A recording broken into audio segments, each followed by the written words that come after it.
between the conscious and the subconscious. That's the critical factor of the mind, which is also known as the inner critic. Now, that critical factor creates that barrier. So that's why when you start telling yourself, no, I am enough, that critical factor goes, no, you're not.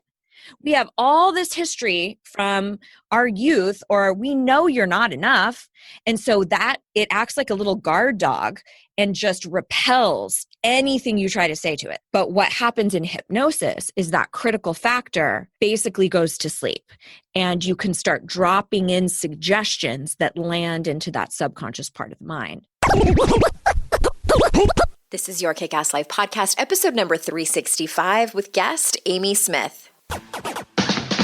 This is the Your Kick-Ass Life podcast with Andrea Owen, a no BS guide to self-help and badassery. Because ladies, let's face it, life's too short for it to not kick ass.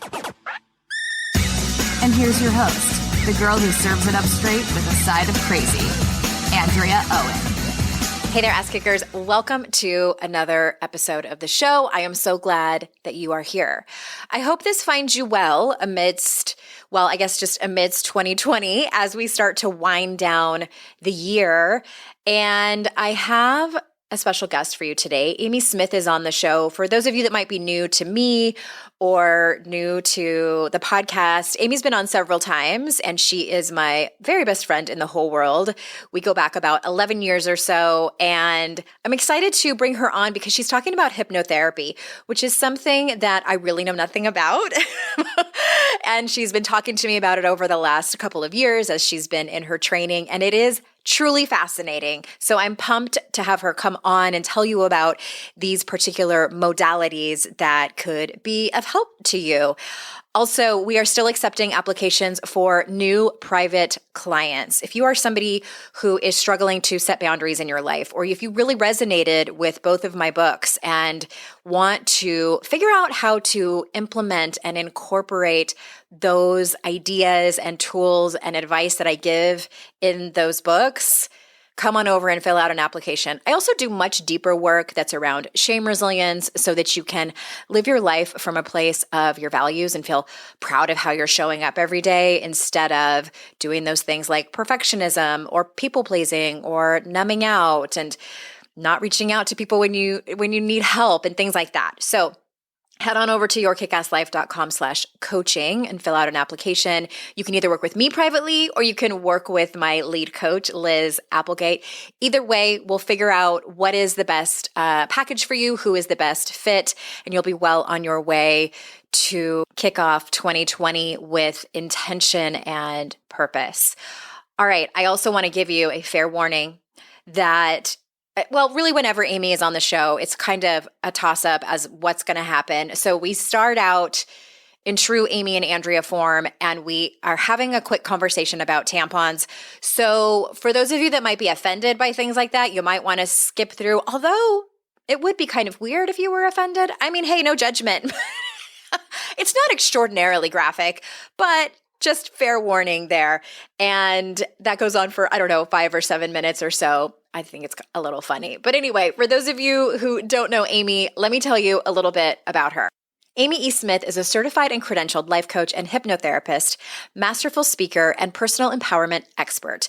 Owner and founder of Joy Junkie Enterprises, Amy uses her role as coach, writer, podcaster, and speaker to move individuals beyond limiting beliefs and sabotaging mindsets to a place of radical personal empowerment and self-worth. With acute focus on helping people find their voice, Amy uses her popular weekly podcast, The Joy Junkie Show, to address issues of worthiness, self-confidence, and letting go of people-pleasing to assist listeners in creating and living radically joyful lives. Amy has been instrumental in aiding hundreds of women in stepping into their authentic power and crafting lives they desire. She's a highly sought after for her uncommon style of irreverence, wisdom, and humor, and has been featured expert in Inspired Coach magazine and on Fox 5 San Diego. So without further ado, here is Amy Smith. Amy E. Smith, welcome back to the show. Hey, I'm happy to be here. Yay. Do you remember when somebody, this might have been a couple of years ago, I asked on Instagram, what do you want to see on the show? What kind of topics? What kind of guests? And someone said, anything you do with Amy Smith. Oh, I love that. I love that. And then we started our own podcast, which was met with critical acclaim and then dramatically failed. Well, I wouldn't say it failed, no, it didn't but it didn't take off and become what we thought it was going to, what we were trying to manifest. That's right. Which yesterday, as I was trimming my nose hairs, and then last night, as I got a tampon stuck and my husband had to fish it out, I was thinking, oh my God, I have so much material that would have been so great for our podcast together. Because the people who might be new to the show are like, wait, what just happened? All right. For those of you that don't know, I'm not always the expert that you hear on this show. I have a different side, which was that podcast. It was a little bit of a departure from our usual, because your podcast, The Joy Junkie Show, that you co-host with Mr. Smith, which I think everyone should listen to if they don't already. You talk about personal development stuff, and I have guest experts on. Sometimes I do solo shows where we're talking about how to live a better life. And that show that we did, Not Another Self-Help Podcast, some people listened to it and they loved it. Some people did not love it. I really think it was like one or two people who didn't like it. And yeah. And it's because we talked about a lot of stuff that you contend with that you just don't talk about with other people, Well, these people might talk about that with like their best girlfriends. Right. Or they're really close partners. But if you don't think farts are funny, or if you don't think trimming nose hairs is a worthwhile conversation, or menopause, or middle-aged shit, middle-age injuries, then don't go listen to it. But if you want a good laugh, I still listen to some of the episodes for fun because they're so funny. Right. Or like if I'm on vacation and you miss me, you just listen to that. I do. I just listen to all the stories over there. But I do. If somebody really wants to just get to the hypnotherapy stuff, then you can skip all this. But I need to hear about this tampon getting stuck again, because this is the second time this has happened to you. Yes. And you said that's pretty good for like 2 times. And how many years have you been menstruating? Well, no, 2 times. I was saying 2 times in 23 years that I've been with Mr. Smith that I've asked him to please remove it for me, because my fingers are too. Never happened to me. it's my fingers are too short. As we've talked about, I think I might have a long vaginal canal. Maybe you just shouldn't put your tampon in so far that it's about to come out of your mouth. Like that's why, so that I can poo and it doesn't come shooting out. I feel like I totally have just lowered the bar for your show right now. Okay. That's how we got on the conversation in the first place about where to position your tampon on that particular episode. So Darlene will drop that particular episode in there if anyone is like, what? Because what I found out through my research, because then I thought I was putting in my tampon wrong all these years. The consensus was, in my diligent Google research, was that it is a personal preference how far up you put your tampon. Yes. Because for you, I'm a cervix sometimes buster. Only like, you're a cervix buster, like cervix kisser. Only like an inch of string is showing. And mine, it's like the whole string.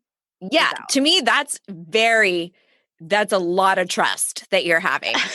Like that might be the most risky thing I would ever have done. That's what I am a high risk taker. So you got another tampon stuck last night. I did. You had to ask for assistance from your husband. Well, okay. So I'm digging around trying to get it myself. And I'm realizing that it was like it was like, have you ever seen those things on like Animal Planet where they're like trying to test a monkey if it can like get out of the cage or something, and it's like barely close to getting it out? It was kind of like that. Could you feel it at struggling? Yeah, I could feel it. But it was completely elusive. And so I was like, babe, I have a request. So it was quite the debacle. And then I was just embarrassed. I was just so embarrassed. I couldn't stop laughing. And he was like, be quiet. Okay. You have to put your legs apart a little bit more. Cause I was like, did you have a flashlight? No, he totally was like, because he does this when he does body work, when he's working on people, because he's a massage therapist. He does not dig tampons out of people when he's doing body work. No. I said that wrong. What he does is he closes his eyes and he feels the musculature, so he feels the body that he's working on. So a lot of times he will just have his eyes closed when he's working on someone. So that's kind of what he did with me. So he's got his finger in trying to get it. And he's over, kind of got his head positioned to the side, eyes closed, like just really trying to feel it. And then he finally got it. And I thought he was going to pull it out like with a big show, like Simba being held up, like, yeah. And like all triumphant. Yeah. Victory is mine. Yeah. I totally thought it was going to be a victory situation. And he just left it. So it was like a little turtle head, like poking out. And he was like, well, it's coming out now. And I was like, oh, okay. So so I grabbed it, disposed of it, and laughed my ass off while I was in the shower. Oh my God. Well, if his body work doesn't work out, which I know it is working out for him, he could have a job as an obstetrician. Or, I mean, there is a total form of massage, pelvic floor massage, yoni. I think it's called yoni or yanni massage. I've looked into that. We talked about this actually on the other podcast because of my overactive bladder. That's right. How is that going? How is that going? We'll just turn this into not another pod. Oh. I feel like it's a little bit better, to be honest. Oh, good. Yeah. But I have to be careful when I'm on my Peloton. When we go out of the saddle, it feels, I need to take it easy. Like, it's not my 25-year-old pelvic floor anymore. I have to remember. But anyway, enough about bodies. Yeah. Let's talk about our inner body. You recently, well, actually it's been a while. You've been working on this new training in hypnotherapy. And for the longest time, when I heard the word hypnotherapy, I thought it had to do with giving birth, because there's a form of hypnotherapy that helps women in labor, correct? Right. It's called hypnobirthing. Okay. Yeah. So it's not the same thing. So will you tell us, like, from a layperson's perspective, what is hypnotherapy? Yeah. Well, I've heard it described in a ton of different ways. The perspective of the school that I was trained under talks about any hypnotic modality is something that helps you change your belief structure.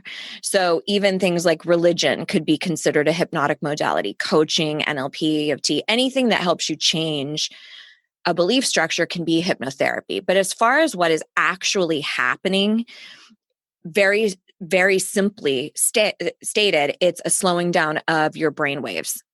So if you're thinking about in our awake state, our brain waves are going at a certain frequency. So those are alpha, beta, and gamma waves. And that's in our waking state. There are different degrees. Like alpha is a little bit more meditative, but that's our consciousness as we're kind of walking around. Then you go through a brainwave state where they start to slow down a little bit, and that's called theta. And that is right before you fall asleep. And then when you are asleep, your brain waves have slowed down to a delta wave. So the hypnosis is happening when your brain waves are in a theta brainwave state. And that happens for all of us twice a day, very naturally, whenever we are awaking. So it's kind of like that groggy place when you're not totally awake. We've all had that experience. Or where you're starting to fall asleep and you're not totally asleep, but maybe you heard something else happening in the room, or the TV's still on, or you're still aware. That's essentially the place that we put you into during hypnosis. So a very similar understanding of that I think many people can relate to is if you've ever been driving along to go to your destination and you get to whatever place you're going to, but then as you've arrived, you go, holy shit, I don't remember anything about my drive. Like, how did I get here? Well, you were in more of a theta brainwave state, which it's not totally safe, by the way. And your conscious mind had taken over and was giving you the ability to continue, but you kind of have disappeared into that place. But for that same reason, I think it's one of the things that helps people understand that it's not that scary. It's not that different than simply meditation with a goal. There's a very specific thing that you're working on remedying. But I think what's really incredible specifically about that state of where your brain waves are is it essentially puts the inner critic to sleep, which is so incredible. So the stuff that we normally are thinking about throughout the day consciously, our inner critic is always chiming in, talking to us. Obviously, you talk about this a lot. But in that theta wave, when you're in hypnosis, it's like it kind of disappears a little bit and you're able to embed messages into the subconscious much easier. So I'm going to stop there because I've said a lot. Is that the same thing, the theta waves happening when we are doing things like when we're in the shower or when we're washing dishes, or for some people it's meditating where things slow down and then all of a sudden we get a great idea or we remember something that we had forgotten before? Yeah, absolutely. Most of that is we store stuff in the subconscious mind, and it's not always, if you think about the breakdown of words, it's below consciousness. So it's not always accessible to us in our conscious state. So sometimes through various exercises in hypnosis, you can extract that stuff. So if there's something that you really want to remember, you can do that. It can be dangerous though, because of how we can fabricate memories that aren't necessarily true. So there's a lot of there's differing opinions in the hypnosis community about memory stimulation, about bringing up stuff from your past, and that's the only place where it gets crazy. But sure, like downloads and inspirations and things like that have everything to do with how the conscious and the subconscious work. I read about that, like when I was doing my extensive research for this podcast episode, questions I was going to ask you. Oh my gosh. I'm being facetious. But one of the things that popped up in my Google search was something to that extent of can hypnosis or hypnotherapy be bad or dangerous? And that's the only thing that I read about was exactly what you said, that there's some controversy in the industry about because I guess that happened. When was that? Like in the 80s or something? That was like, it was happening a lot. Yeah. They would use it a lot in like criminal cases. So to have people like remember traumas that had gone on for them, or things that maybe they saw that they couldn't remember that they saw. And it has since been considered, from what I understand, at least in California, it could be different in other states, but I think if somebody has gone under hypnosis to remember something or something like that, it's considered something that will be dismissed and not credible. So it can be sticky. It's also similar to the same thing that we observe in coaching, where there's a fine line between what's within scope and what is not within scope. And if it's something that is related to a severe trauma, there are some places that you can touch on that and work through some things. But you do also have to recognize that, like age regression, for example, having somebody go back to a specific age where they had a trauma and like relive it is a huge no. That can cause a lot of damage. However, you can do things like there's a modality called timeline therapy that's really fascinating, where you basically hover above the timeline of your life and you observe different things that transpired from almost like a voyeuristic standpoint.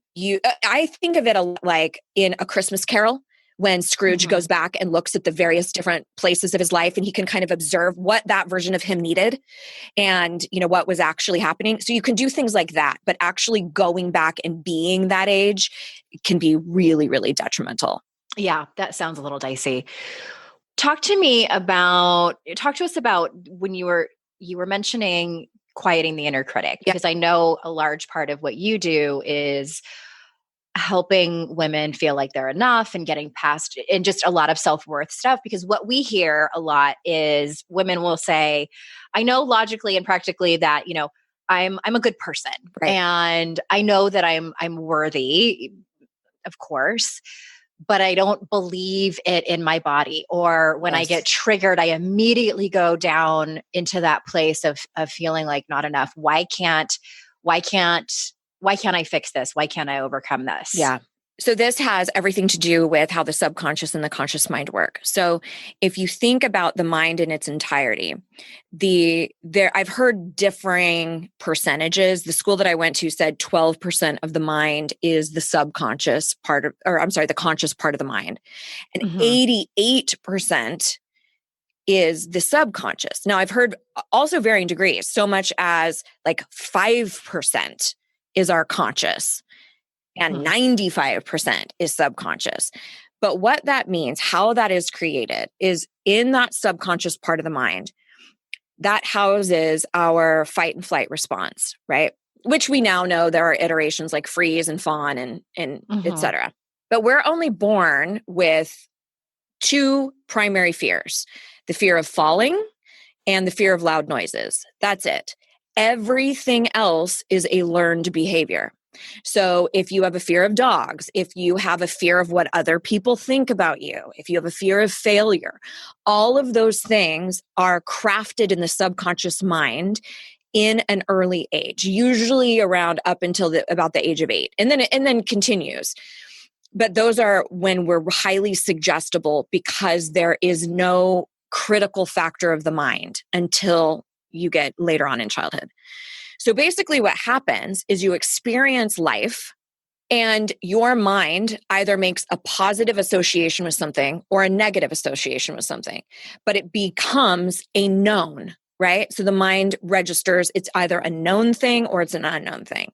So let's say, for example, you learned at a very early age that dogs are dangerous and you got bit by one. And so now in that subconscious part of your brain, you associate dogs with fear, they're dangerous, they're scary. So then you grow up, whatever, you become an adult, and you consciously know in that small conscious part of the mind, let's say 12%, that it's not going to hurt you, that little dog is not going to hurt you, even that big dog is not going to hurt you. Consciously know that. You have proof of it. There's a handler there. Like, you know that. But if we're talking about that percentage, it doesn't matter how much that little 12% knows, because 88% is saying abort mission, be scared, oh my God. So when we have those two things happening, where we consciously know something and subconsciously there's something that is fighting against it, that's called cognitive dissonance. That's when there is a mismatch to what we believe to be true and what we consciously know. So understanding that in the conscious part of the mind, that's where we have logic, reason, rationale, willpower. That's also why just like, I won't be afraid of that dog, I won't be afraid of that dog, it's not going to work, right? Even probably like seeing or reading scientific evidence. Right. Doesn't matter. It doesn't matter, because there's no way that can trump that 88% that says, no, this is super dangerous. But in that subconscious, that's where we have our belief systems, our values, our habits, and all of our fight-flight responses. So that means that no matter how much you know it's a good idea to believe that you are enough, or you know that you should believe you're deserving of love, you get it, what everyone's saying on these podcasts. If you don't rectify what became that subconscious driver, it's not going to change. Now, right in between those two things, between the conscious and the subconscious, that's the critical factor of the mind, which is also known as the inner critic. Now, that critical factor creates that barrier. So that's why when you start telling yourself, no, I am enough, that critical factor goes, fuck, no, you're not. We have all this history from our youth, or we know you're not enough. And so that it acts like a little guard dog and just repels anything you try to say to it. That's why whenever we try to create change like that, that critical factor goes, no, no, no, we don't know how to be empowered. We don't know how to speak up for ourselves. We don't know how to believe we're enough. That's unsafe. It registers as unsafe. We don't know it. It's not okay. But what happens in hypnosis is that critical factor basically goes to sleep, and you can start dropping in suggestions that land into that subconscious part of the mind. Now, that's not the only way to break through that critical factor of the mind. Another major way is through repetition. So that's why we tell people you have to talk to yourself in this specific way. Yeah. But because we want such immediate results, usually what happens is we go, this doesn't work. And we stop with give up. the statements. But if you keep doing that, if you have that repetition over and over and over and over again, finally that inner critic will go, oh, I guess she's serious. And it will allow you to drop it into the subconscious mind as a new belief. But we usually give up way too early. Yeah. Well, how does EFT tapping fit into all of this? Because I first heard about this in the 90s and I thought it was weird. Yeah. And then I've learned a little bit more about it and have done it myself and found it to be helpful, and some of my clients do it. So can you just kind of give people a quick 101 on what it is and then how it has to do with everything that you just talked about? Yeah. So it would also be considered another hypnotic modality, and it is short for emotional freedom technique. And it basically has to do, it's based on the idea that all physical pain is a manifestation of some sort of emotional issue that has not been resolved or rectified. So it has a lot to do with the energy meridians in the body. And the idea is that we, throughout our life, throughout how we engage with people, through all of our stimuli, parts of our freedom essentially get stuck in those meridians. And so by tapping them with intentionality, with repetition, by delivering a different message, it starts to shift and allow the energy to flow freely, which then will help with a lot of emotional issues, a lot of physical issues, things like that. So it's done consciously. It's not done in a hypnotic sleep. I mean, I guess you could, but the power of it is in a conscious state. Yeah, we'll pop a YouTube video in there for anybody who's interested in learning more about that. Okay, I am also interested. I have never even asked you this, so I'm genuinely curious, not just like, let's hear you talk about this again. I am super curious about handwriting analysis because because what does that have to do with, like, how do you use that in your work if you have it all? And what does that have to do with the subconscious? Okay, so this is great because you give me so much shit about it. And I know, because it seems weird, and I've heard. I think I gave you shit about it because I've heard some pretty, like, just massive generalizations. Like this may not be correct, but it was something like, if the first letter of your last name or your first name is twice as big as the rest of your name, then you're a narcissist or something like that. I'm like, and I think I'd make my A kind of big, but it's not that big. Yeah, there's definitely a lot of stuff that's like that, but that's one piece in a litany of other information that you can get from a handwriting sample. So to answer your question, the way that the basis of handwriting analysis and why it's a measure of what's happening in somebody's subconscious is based off of the ideomotor response. So have you ever seen where somebody holds like a pendulum or like a necklace, and they'll say, okay, hold it over a pregnant person's belly. And they'll say, show me a girl, or show me a boy. And then, is it a girl or a boy? Things like that. Yeah, they sell those at the witch store that I like going to in Greensboro. Yes. Okay. So that is a method of how we manifest physically. It's an involuntary physical response to what's happening in our subconscious mind. So it's actually. So is that similar to muscle testing? Yes. Yes. It's Okay. exactly applied kinesiology, muscle testing. It's that there's something that's happening subconsciously that's manifesting physically, but it's totally involuntary. And I see it all the time in hypnosis. We do something called an ideomotor response where we have somebody, like, if you can see that picture in your mind, or if you can feel that sensation, slightly move your finger. And you can tell because it's more of a slight jerky motion, and it's not like a bring, like a very conscious movement of the hand. So that's exactly what happens as we write, especially if we're writing something of merit to us or something of meaning to us.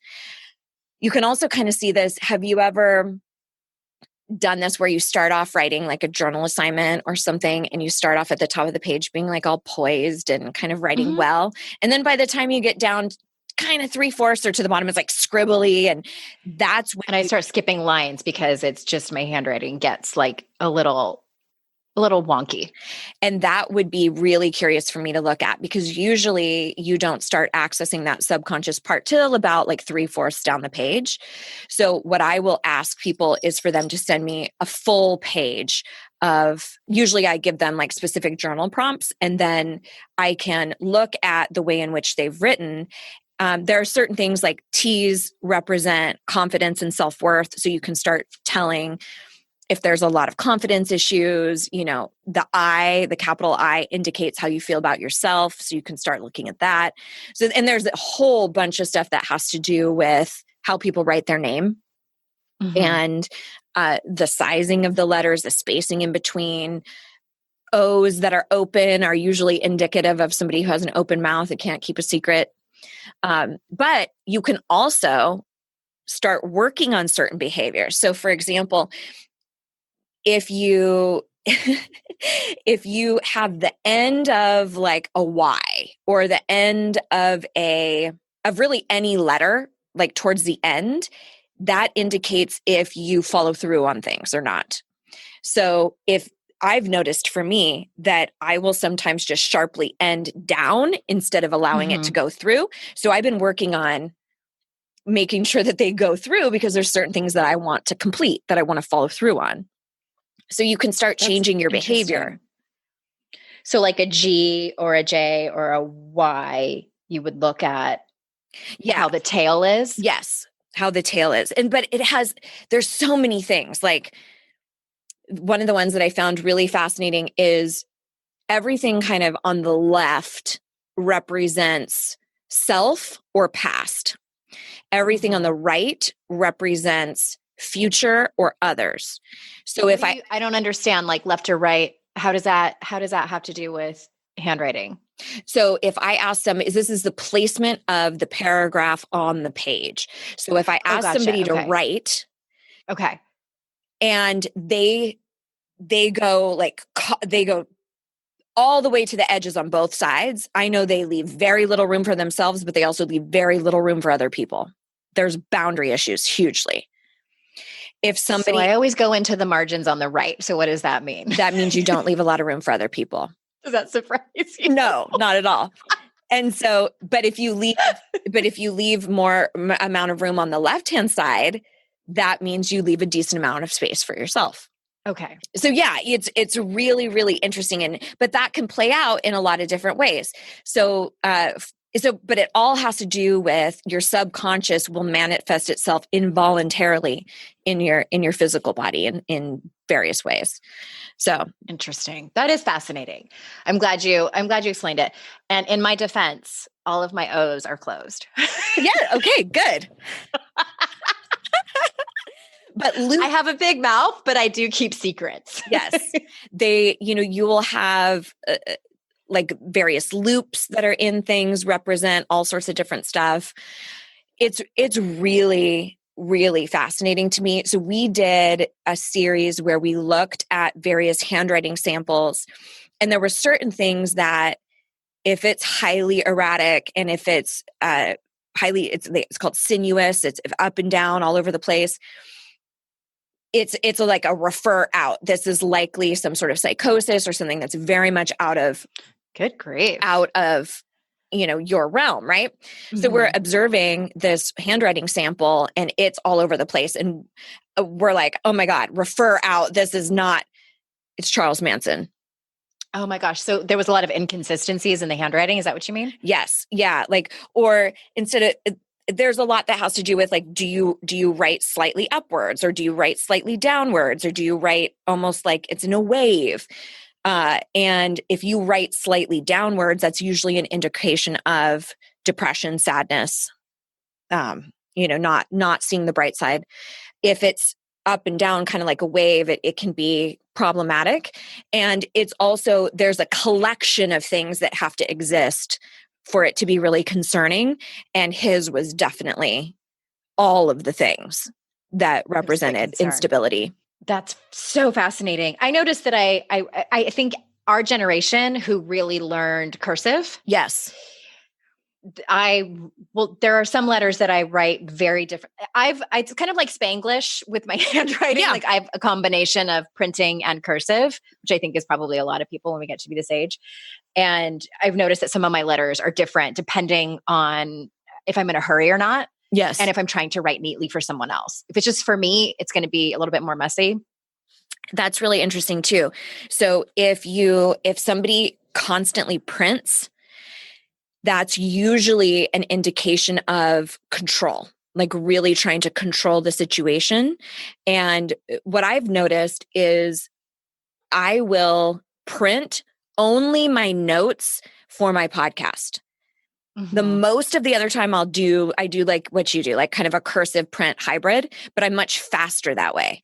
But I noticed that I'm like, oh, okay, well, that makes a lot of sense, because when I'm writing just a card to somebody or something like that, I'm not worried about controlling the narrative.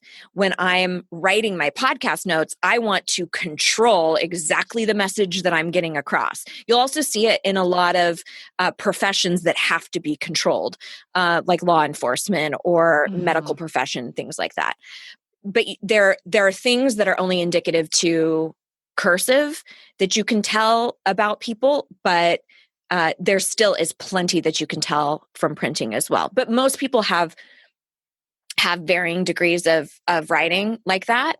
And that also represents the state that you're in at that moment.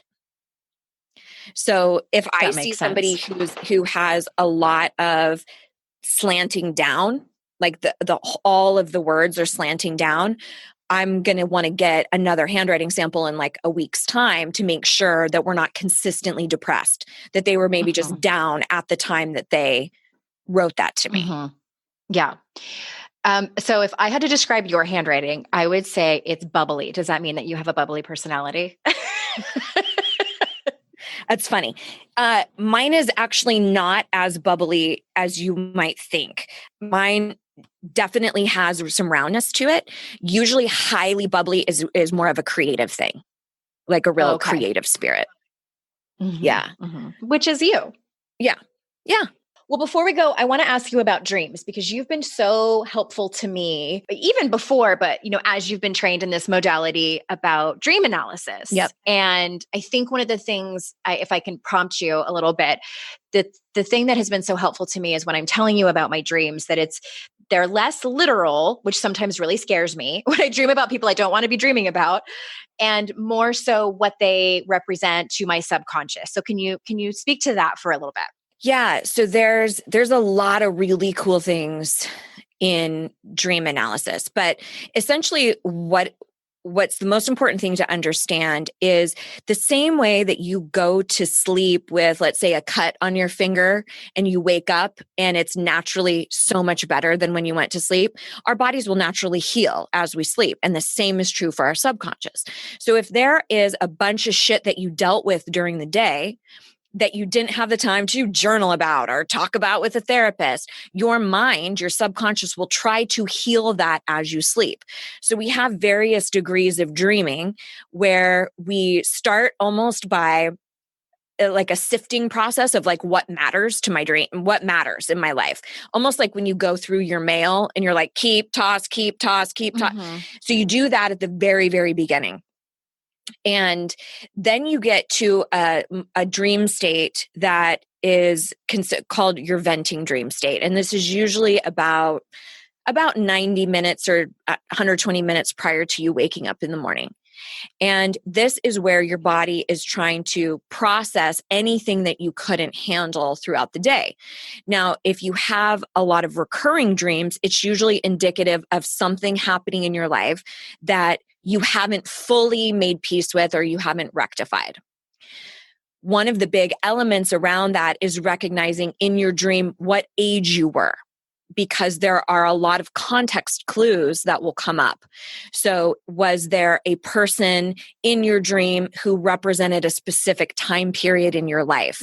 Were you, or a house that you lived in at the time? Right. Those are typically context clues. And what that usually means is either you were a younger age or stuff is indicating a different age. It's that something happened at that time that you still need to rectify or make peace with or heal. But as far as the actual content of the dreams go, in order for it to be something that your subconscious is trying to heal, it does need to be somewhat of a story. So for example, if you have a dream where you are only falling, like you're just falling, that's usually representative of something that you ate, some kind of medication, something that you drank. It's more a physiological experience. It's usually not your subconscious, if that makes sense. But if you're having a storyline that's happening, what you look for are the items that are literal, that are actually happening for you in your real world now. And then all of the elements that are representative, or symbolic in some way. And then you look at how did I feel about these literal things and how did I feel about these symbolic things? So most of the time you can figure out based off of the emotion that you were feeling that there is something going on for you in that realm. So for example, last night I had this really, really crazy dream that I had to put somebody in, it was like a hot dog making machine. It was, it was a place I didn't know and it was a dude I didn't know. And I had to, it was basically, what are those things, those wood chippers when you put somebody through? It was like a meat grinder? It was like a meat grinder, but it had all these different phases. It had all like with this part, he goes and gets his arms chopped off. And then this part, he goes here. And then he'll eventually go through a meat grinder. I have so many questions. Was the person alive that you were supposed to? Oh my God. And somebody else was telling me that I had to do it. And I couldn't quite tell who they were. And he was really I'm glad it wasn't me because you've had dreams where I've been mean to you before. I don't even remember. So it wasn't that long ago. I remember. Do you? And I wasn't even there, only in your subconscious. But I'm still mad at you. So as I woke up and I was thinking about it, instead of going, who is this guy? Who was this other person telling me what to do? I went, okay, what were the sensations that I was feeling? Because all of that had to be symbolic. None of that's literal. So I went, okay, what were the emotions that I was feeling? Okay, I was feeling like somebody else was telling me what to do. I was feeling some sort of pressure. I was also feeling a shit ton of fear and anxiety. And then I kind of, as I'm waking up, I'm going, God, this is the fucking election. I have felt so out of control and I have felt frustrated and fearful and where are we going? And it's out of my control because this has been one of the things that I've been talking about with my husband where he's like, we did all the things that we can do. Now, everything just has to unfold the way it's going to unfold. But that's scary for somebody who wants to have control, right? Yeah. So dreams, just like pretty much anything else that gleans us clarity, just like reading, your horoscope or getting a tarot card reading or observing your dreams, you're the one who gets to deduce what you deduce from your dreams. Like you're the one who gets to decide what was that meaning. And so for me, I was like, I think that's really what was going on there. It's so interesting. And I think what helped me too is I can't remember if you told me this or if I read this in some research about how they've done brain scans and MRIs on people who are sleeping in different dream states. And the part of your brain of logic and reasoning gets shut off. Right. That's why our dreams don't make sense. That's why there's a freaking hot dog maker. That's right. Or like Abraham Lincoln is there and I had a dream that I was on a school bus smoking a cigarette with Laura Bush not that long ago. Oh, wow. It was a couple years ago. A lot of my dreams, and I think this is common, seem to point back to anxiety. Yep. And feeling super vulnerable. Mm-hmm.